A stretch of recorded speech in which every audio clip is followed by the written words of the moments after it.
Welcome. This short tutorial will be showing you how to add custom fields to a task here in Zoho Projects. All right, so first up, go to the top right, click on the gear icon. Right here beside your profile, now go to the left panel and click on Customization. Okay, click on it, and as the title suggests, we'll select Tasks right here. Now here we have some layouts for our projects, okay, or templates. Let's say we have here YouTube project. I'm just going to click on it. And here we have the fields, okay? If you want to add in custom fields, here we have it right here on the left panel. So what we're going to do is just drag and drop it. Let's say we're going to add in a currency, okay? Right here under the billing section, okay? Right here we have currency, just drag and drop, add it right here, and add in the field name, okay? And if you want to as well, you can go ahead and make it mandatory, like so, and it will have an asterisk besides it.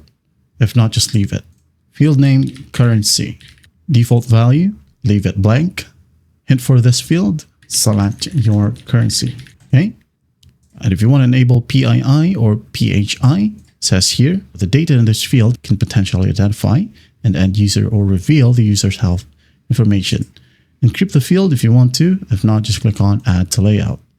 And here we have it, okay?